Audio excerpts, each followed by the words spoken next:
জয় গুরু। আজকের আমরা এই ভিডিওতে যে টপিকটার উপর আলোচনা করতে চলেছি সেটি হচ্ছে একটা এমনই বিষয় যেখানে পরম পূজ্যপাদ শ্রী আচার্যদেবের বলা এমন একটা কথা আজকে আমরা শুনবো, যার ভিতর দিয়ে বোঝা যায় যে বাস্তবে শ্রী ঠাকুরকে জীবনে যে কেমন ভাবে ফুটিয়ে তোলা দরকার, আর কেনই বা যে আমি শ্রী ঠাকুরকে জীবনে তার কথা অনুসারে তার মতন করে ঠাকুর যে জিনিসটা যে বলেছেন যে ঠাকুরত্ব জাগিয়ে তোলা কিভাবে আর কেন যে আমি করব। আজকে আমরা এই আলোচনার মাধ্যমে তাই এমন কিছু কিছু কথা শুনবো যা আমাদের পরমপিতার পথে আরো এগিয়ে যেতে হয়তো যদি আমি মেনে চলি তাহলে হয়তো অনেকটাই সহায়তা করতে পারে। যাই হোক, আজকের এই আলোচনাটি এবার আমি শুরু করার আগে আপনাদের কাছে শুধু একটি কথাই অনুরোধ করছি, ভিডিওটিতে আপনারা সম্পূর্ণভাবে যুক্ত থাকার চেষ্টা করবেন। আশা করি আজকের এই যেই টপিকটি আপনারা দিলে এই আলোচনার মাধ্যমে অতি অবশ্যই শুনতে পারবেন। জীবনে তাকে বলতে পারেন যেভাবে আমি ফুটিয়ে তুলি না, তিনি কিন্তু সেই রকম ভাবেই ধরা দেন। এটা হলো ভগবান আর তার ভক্তের মধ্যে এমনই একটা সম্পর্ক যেটা চিরকাল থেকে আমরা এটা দেখে আসছি। চিরকালের জন্যই এই নিয়ম যে যে তার প্রভুকে যেমন ভাবে নিজ জীবনে স্থান দেবে, নিজের জীবনে ফুটিয়ে তোলার জন্য লেগে থাকবে, তিনি সেখানে সেই রকম ভাবেই কিন্তু ধরা দেন। আমি যদি তাকে ভাবি যে তিনি তো একটা সাধারণ মানুষ, আমার মতনই তিনি, তাহলে তিনি সেই রকম ভাবেই ধরা দেবেন। আমি যদি ভাবি যে আমার জীবনের সব কিছু তিনি, আমার জীবনের মালিক তিনি, আমি ভগবান বলতেও যদি কিছু বুঝি তাহলেই তাই হচ্ছেন তিনি, আমি গুরু বলতেও যদি কাউকে বুঝি তাই হচ্ছেন তিনি, এই ভাবের ভিতর দিয়ে আমার জীবনে যা পাওয়ার কথা তিনি কিন্তু দয়া করে তখন সেই রকম ভাবেই ধরা দেবেন। এই কারণেই শ্রী ঠাকুর একটা জায়গায় দেখবেন বলছেন না যে আমি তাকে নিজের জীবনে, আমি তাকে নিজে কেমন ভাবে মেনে চলি তার উপরেই নির্ভর করে আছে যে আমার মধ্যে তিনি কতটুকু প্রকাশিত হবেন। দেখবেন এই যে একটা কথা শ্রী ঠাকুর যে বলেছেন না, অপরের প্রতি করো সেই আচরণ, নিজে যাহা পেতে তুমি করো আকিঞ্চন। এই যে অপরের প্রতি করো সেই আচরণ, এই যে এই কথাটা, এটা কখন সম্ভব? আমি যখন তাকে নিজের জীবনে যখন আমি অনুভব করতে পারবো, তখনই আমি আরেকটা মানুষের জীবনে, আরেকটা জীবের মধ্যেও তখন আমি তাকে অনুভব করতে পারবো। তা না হলে কিন্তু হয় না। আর নিজের জীবনে যখনই আমি তাকে অনুভব করছি, তখনই কিন্তু বাস্তবে আত্মবোধটা আস্তে আস্তে জাগতে থাকে। এই জাগার ভিতর দিয়ে কি হয়, তখনই আমি জীবনের সার যা তা তখন আমি জীবনে পেতে থাকি। এই যে জীবন, এই জীবনের ভিতর দিয়ে দেখবেন আমরা নানান রকম পরিস্থিতির মধ্যে আমরা পড়ি, আর এই বিভিন্ন রকম পরিস্থিতির মধ্যে পড়ে আমরা দেখবেন নানান রকম শিক্ষা পাই, অনেক কিছু আমরা শিখে থাকি। কোথাও ধাক্কা খেয়ে, কোথাও ঠোকা খেয়ে, কোথাও হয়তো আলাদা কোনো জিনিসের মাধ্যমে কোনো না কোনো আমাদের কিন্তু জ্ঞানার্জন হয়ই। তাই দেখবেন এই যে এই কথাটাও না, এই যে অপরের প্রতি করো সেই আচরণ, এটা তখনই সম্ভব যখন নিজের জীবনে আমি আমার ঠাকুরকে ফিল করতে পারবো। তার কারণ অপরের প্রতি আমি সেই আচরণ তখন করতে পারবো, ঠাকুর কখন বলছেন, সেই সময়টা কখন না, নিজে অপরের প্রতি করো সেই আচরণ, নিজে যাহা পেতে। অর্থাৎ আমি যদি তার জায়গায় থাকতাম, তাহলে তা সেই জায়গায় দাঁড়িয়ে আমাকে যদি কেউ এইরকম একটা আচরণ করতো, তাহলে আমার কেমন লাগতো। আমি হয়তো কথার কথা, আমি হয়তো একটা মানুষকে খুবই আজে বাজে কথা বলছি। আজে বাজে কথা বলছি, এক, তার সম্বন্ধে খুবই নিন্দা করে গেলাম, তার নানা রকম খারাপ কথা বলে গেলাম, তার বদগুণের কথা বলে গেলাম, সবই নেগেটিভ জিনিসগুলোকেই শুধু বলে যাচ্ছি আর ভেবে যাচ্ছি। এই যে ভাবছি আর বলছি, ভাবছি আর বলছি তার সম্বন্ধে। এবারে এইখানেই ভাবা দরকার, তার জায়গায় যদি আমি থাকতাম, আমার মধ্যে কি এমন কিছু নেই? আমি কি এমন মানে মহান কোনো সাধু বা ভগবান হয়ে গেছি যে আমার মধ্যে কোনো ভুল নেই, কিংবা আমার দ্বারা যে কোনো ভুল হয় না, কিংবা আমার যে কোনো বদগুণ নেই, আমি যে একেবারে ঠিক, তা কি? তাহলে আমাকেও যদি ওই রকম কেউ খিল্লি করে কথা বলে, আমাকেও যদি ওই রকম ভাবে নিন্দা দেয়, অপবাদ করে, তাহলে আমার কেমনটা লাগতো?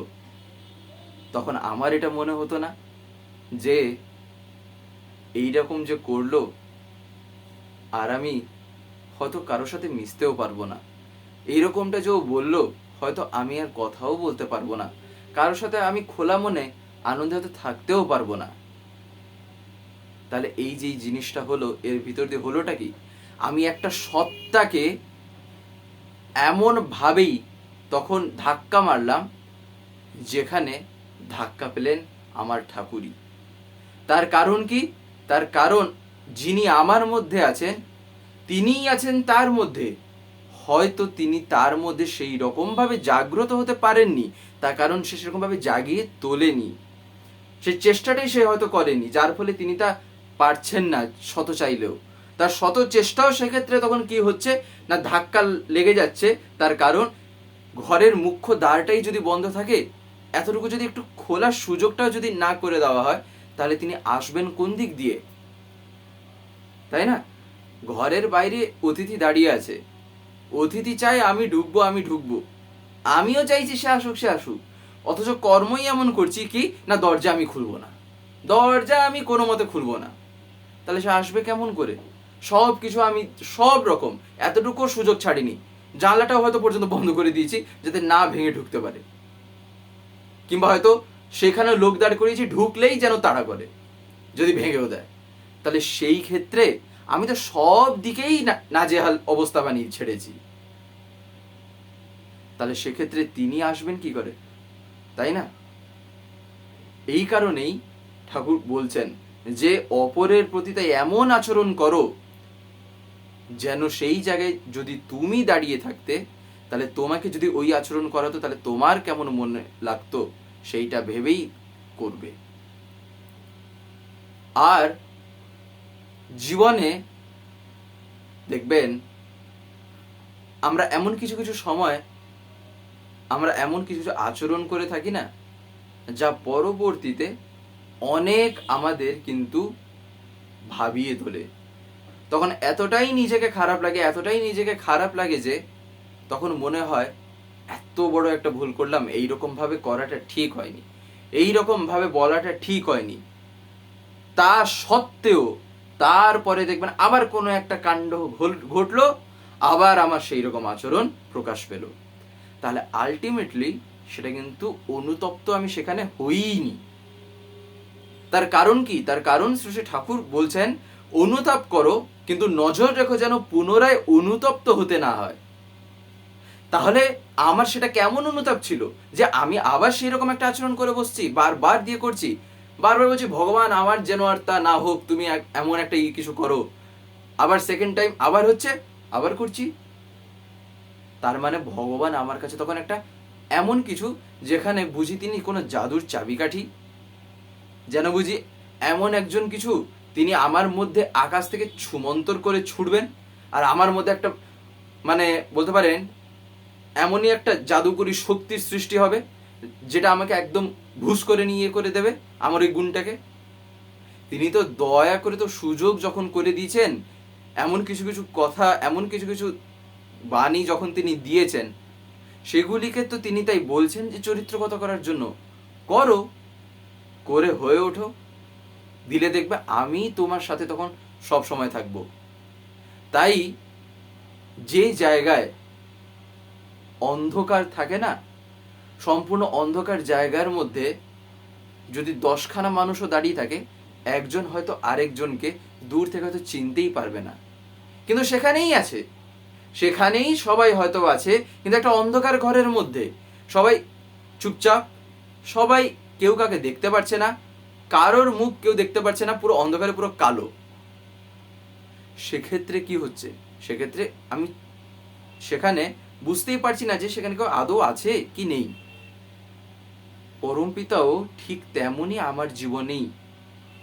আমি যদি সেই অন্ধকারটাকে এবারে আস্তে আস্তে যদি না পরিষ্কার করি না, তাহলে তিনি আমার মধ্যে থেকেও না থাকার মতনই তখন অবস্থা হয়ে যাবে আমার। তাই তিনি যে দয়া করে যে আমার মধ্যে যে আছেন, আমি যদি এবারে সাধনার ভিতর দিয়ে যদি সেটাকে না অনুভব করি, না জাগিয়ে তুলি, তাহলে কিন্তু সবই তখন বৃথা। তাই এখানে আবার সাধনা কি? এখানে সাধনা মানে বিরাট বড় একটা কিছু আবার এখানে ভেবে ফেলা না। সাধনা মানে শ্রী শ্রী ঠাকুর কি বলছেন না, তাকে ধরে তিনি যে কথা বলেছেন সেটাই মেনে চলো, আর তা তুমি যেখানে আছো সেখানেই সম্ভব। এই না যে যে সংসার জীবন করছে, যে বিয়ে থা করছে, যার সন্তান সন্তাদি আছে, তার দ্বারা যেটা সম্ভব না। যদি তা হতো তাহলে তিনি নররূপে এসে তিনি নিজে সংসার জীবন করে দেখাতেন না। তিনি বলতেন যে এইসব করলে কিন্তু হবে না, তাহলে তিনি কেন করলেন? আর তিনি যখন করছেন, যেখানে আবার করে নিজেই বলে দিচ্ছেন যে আমি যখন করছি, তাহলে আমাকে যখন এই বিধির ভিতর দিয়ে আমাকে যেতে হয়েছে, তাহলে তোমরা সেক্ষেত্রে কি? তিনি যখন নিজে দেখিয়ে দিচ্ছেন যে এই সংসার জীবন করেও যে সাধনায় কতটা তীব্র হওয়া যায়, তাহলে আমি কেন সেই কথায় মানব না? তাহলে ভগবানকে আমি আমার মতন করে জীবনে স্থান দিইনি, তাই করেছি বলেই তো আমি তার ওই কথাটাকে মানতে পারছি না। আমি ভগবানকে আমার বুদ্ধির বা আমার বিবেক অনুসারে আমি স্থান দিয়েছি, আমার নিজের বুদ্ধিকে অনুসরণ করে, তার কথাকে অনুসরণ করে স্থান দিইনি। এই কারণেই এই যে অপরের প্রতি করো সেই আচরণ, শ্রী শ্রী ঠাকুর এই কারণে বলেছেন যে do unto others as you wish to be done by. একবার শ্রী শ্রী ঠাকুরের কাছে কেষ্টদা একটা কথা বলেন, সে কথাটার তাৎপর্য কি সেইটা তিনি জানতে চান। কথাটা ছিল একটা, বলতে পারেন একটা শ্লোক, সেটা ছিল চলো ঈশ্বর সর্বভূতানাং, অর্থাৎ সর্বভূতের, ঈশ্বর সর্বভূতানাং হৃদয়র্জুন তিষ্ঠতি ভ্রাময়ণ সর্বত ভূতানি যন্ত্রারূঢ়ানি মায়া। এই যে শ্লোকটা, এটার অর্থ হচ্ছিল, হে অর্জুন, অন্তর্যামী নারায়ণ সর্বজীবের হৃদয়ে অধিষ্ঠিত হইয়া সর্বভূতকে যন্ত্রারূঢ় পুত্তলিকার ন্যায় মায়া দ্বারা চালিত করিতেছেন। কেষ্টদা শ্রী ঠাকুরকে জিজ্ঞাসা করছেন এ কথাটার তাৎপর্য কি। শ্রী ঠাকুর তখন বলেন, মায়া মানে হচ্ছে হলো পরিমাপন। আমাদের জৈবিক সংস্কৃতির ভিতর দিয়েই জীবন সম্বেগ স্ফুরিত হয়। এই কাঠামো যার যেমন, তার ভিতর দিয়ে ঈশ্বরের শক্তির বিকাশ তেমনতরই হতে পারে। একটা গাছের মধ্যে তা গাছের মতো করে, একটা গরুর মধ্যে তা গরুর মতো করে, একটা মানুষের মধ্যে তা তার মতো করে। আর এই কারণেই সব মানুষ সমান নয়। যার জৈবিক সংস্থিতির সমাবেশ যেমনতর, তার ভিতর দিয়ে সেই শক্তি তেমন ভাবেই ক্রিয়া করে। তবে শ্রী ঠাকুর বলছেন প্রত্যেকের সম্ভাবতাই কিন্তু বিরাট, প্রত্যেকের মধ্যে সম্ভাবতা। কেন? তার কারণ প্রত্যেকের মধ্যেই যেহেতু তিনি আছেন, তাই যে যার বৈশিষ্ট্য অনুসারে সে নিজের জীবনে যখন পরমপিতাকে ফুটিয়ে তোলে, তার সেই বৈশিষ্ট্য যখন পরিপূরণ হয়, সেই বৈশিষ্ট্যটা যখন আরো সংবর্ধিত হয়ে ওঠে, তখনই তার জীবনে সে আরো এগিয়ে যেতে পারে। আর এই কারণেই তাকে বলা হয় বৈশিষ্ট্যফলী আপুরয়মান। তাই এই যে কথাটা, যে তিনি তো সবার মধ্যেই আছেন, সবার মধ্যেই তিনি আছেন, কিন্তু হয়তো সমানভাবে নেই। কেন? তার কারণ যার মধ্যে যেমন সেই জৈবিক সংস্কৃতির সমাবেশ যেমন হতো, তার ভিতর দিয়ে সেই শক্তি তেমন ভাবেই ক্রিয়া করে। এই কারণে একটা কথা এই মুহূর্তে মনে পড়ে, পরম পূজ্যপাদ শ্রী শ্রী আচার্যদেবের কাছে এই যে এই প্রসঙ্গটা, এই যে অপরের প্রতি করো সেই আচরণ, একবার একজন এসে এরকম কিছু নিবেদন করেন যে তার পরিবারের মধ্যে তার বৌমা এমন কিছু কিছু জিনিস তার পছন্দ না, তার বৌমার, যার ফলে সংসারে খুবই অশান্তি, যার ফলে সংসারে এমনই এক একটা সময়, এমন এক একটা মুহূর্ত কাটে যখন মনে হয় যে জীবনটাই বা হয়তো কেন কেন আর আছে, মানে জীবনের প্রতি হয়তো ঘৃণাভাব চলে আসছে যত দিন যাচ্ছে। এবারে পরম পূজ্যপাদ শ্রী আচার্যদেবের কাছে আরো তিনি বিভিন্ন কথা নিবেদন করেন। সেই সময় পরম পূজ্যপাদ শ্রী আচার্যদেব তাকে একটা কথা বলেন, যার আত্মবোধ নেই, কথাটা কিন্তু খুবই বুঝতে হবে, যার আত্মবোধ নেই সে আরেকজনকে অনুভব করবে কি করে? এই যে এই কথাটা, যার আত্মবোধ নেই সে আরেকজনকে অনুভব করবে কি করে, তার মানে আমি আরেকজনের উপরেই শুধু দোষারোপ করে যাচ্ছি বলতে থাকছি। এই যে এই জিনিসটা হচ্ছে না, এটা কেন হচ্ছে? তার কারণ আমি সব সময় আমি আমার আঙ্গিকেই দেখছি, সব সময় আমি আমার স্বার্থটাকেই আমি দেখছি, যার ফলে সেই কথাগুলি বারবার তার সামনে বলতে কি হয়েছে, তার মনের মধ্যে তখন একটা জিনিস জাগবে, এ অত্যন্ত একটা সেলফিশ একটা পার্সন, খুবই একটা স্বার্থপর মানুষ, যার ফলে এ আমার মনের ভাবটা একটাবারও বলছে না, একটাবারও বুঝতে পারছে না, শুধু নিজেই আমার যত যা আছে সেইগুলোই শুধু বকে যাচ্ছে। যার ফলেই আচার্যদেব কিন্তু এই কথাটা বলেছেন, তিনি তো তা বুঝতে তো পারবেনই, তার কাছে কে আটকায়? যে যেমন যে ভাব নিয়ে, আর যার জীবনে যে জিনিসটা প্রয়োজন না, এই জিনিস যদি সে সঙ্গ যদি করা হয়, তাহলে দেখবেন অহরহ এগুলো তিনি ধরা দেন। যে একই রকম নিবেদন 5টা ব্যক্তি যদি এসে করে না, 5 জনকে হয়তো তিনি 5 রকম ভাবে বলবেন, হয়তো নিবেদন প্রত্যেকের একই, সেই 5টা মানুষের নিবেদন হয়তো একই, কিন্তু প্রত্যেক হয়তো তিনি সমানভাবে বোঝাবেন না কিংবা সমানভাবে বলেন না। কেন? তার কারণ বহু থাকতে পারে। যেমন তা হচ্ছে হলো, যাকে যে জিনিসটা যেমন ভাবে বোঝালে তার মগজে ঢুকবে, তাকে সেই রকম ভাবেই তিনি বলেন। দ্বিতীয়ত কি, যার জীবনে যেমন ভাবে সমস্যাটা বলতে পারেন জটিল হয়ে উঠেছে, জটা পাকিয়েছে, তাকে সেই দিক দিয়ে না ধরিয়ে দিলে সে সেই জটাটাকে খুলতে পারবে না। একটা জিনিস যদি খুবই কমপ্লেক্স হতে গিয়ে যায় না, একটা দড়িকে যদি খুবই বানতে আমরা যাই, তাহলে দেখবেন একটা সময় গিয়ে খুবই জটিল মনে হয় যে কোথায় খুলবো কোথায় না। তখন সেক্ষেত্রে পুরো ফলো করতে একদম রুট জায়গাটায় যদি একদম ধরে নেওয়া হয়, তাহলে দেখবেন খুবই তাড়াতাড়ি, খুবই স্পিডিলি দড়িটা খুলে দেওয়া যায়। তিনি সেই রকম ভাবেই বলেন, যার জীবনে যেমনটা প্রয়োজন। এই কারণেই তিনি আচার্য।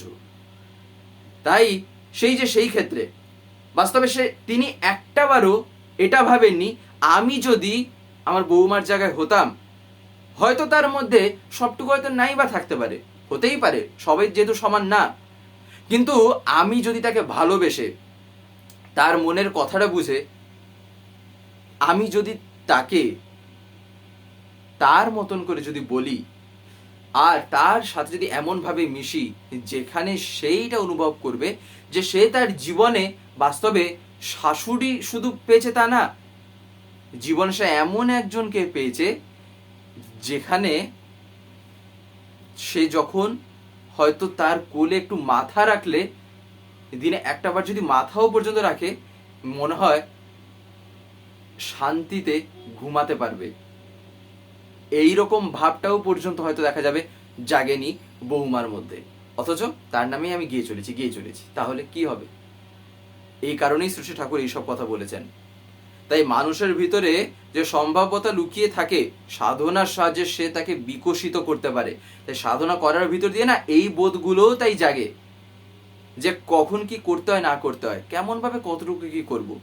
দেখবেন তিনি কিন্তু ঠিক ধরিয়ে দেন। আর সেইটাই মানব জীবনের বিশেষ মাহাত্ম্য। কিন্তু জৈবিক সংস্কৃতি ভালো না হলে মানুষের বড় কাজ করা কঠিন, সে বড় হতে পারবে না। সৎ বংশগত শূদ্রের সম্ভাবতাও প্রভূত, তিনি কিন্তু এটা বারবার জোর দিয়েছেন। দেখবেন আমরা এইসব নিয়েও একটু খুবিয়ে করি, এখানেও কিন্তু তিনি বলছেন যে যদি সৎ বংশগত শূদ্র যদি হয় না, তাহলে সেক্ষেত্রে ঢের। আবার বিপ্র পরিবারে যদি এদিক ওদিক হয়, সেখানেও জন্ম কিন্তু অসুবিধার কারণ হয়ে যেতে পারে। তাই এই যে আমরা বিভিন্ন কথাও যে শুনি না এইসব নিয়ে, এই যে বিভিন্ন বর্ণ নিয়ে, এই কারণে শ্রী ঠাকুর জোর দিয়েছেন যে কিভাবে কেমন করে এইগুলিকে যে বুঝতে হয়। এগুলোতেই যে সে জিনিস নয়, আর এগুলোর উপরে অনেক কিছু ডিপেন্ড করে থাকে। আর এগুলো যেন সম্পূর্ণ সায়েন্টিফিক জিনিস, যত হাওয়াবাজিতে বুঝবো ততই এড়িয়ে চলতে চেষ্টা করব। যত যুক্তির ভিতরে এগুলো বুঝে যাব, ততই দেখবেন জিনিসটা সহজ হয়ে ওঠে। যাই হোক, আজকের এই ভিডিওটা এবার আমি এখানেই শেষ করবো। শেষ করে আপনাদের কাছে একটি কথা বলবো, যদি আজকের এই ভিডিওটি আপনাদের ভালো লাগে থাকে তাহলে একটি লাইক করে দেবেন, সবার ভিতরে শেয়ার করে দেবেন, কেমন লাগলো নিচে একটি কমেন্টে লিখে জানাবেন। আর যদি চ্যানেলটিকে এখনো সাবস্ক্রাইব করে না থাকেন তাহলে অতি অবশ্যই চ্যানেলটিকে সাবস্ক্রাইব করে পাশে বেল আইকন প্রেস করে অল করে রাখতে একেবারেই ভুলবেন না। আর এরকম বিভিন্ন নতুন এবং ইন্টারেস্টিং ভিডিও সবার আগে পাওয়ার জন্য। জয় গুরু, বন্দে পুরুষোত্তমম।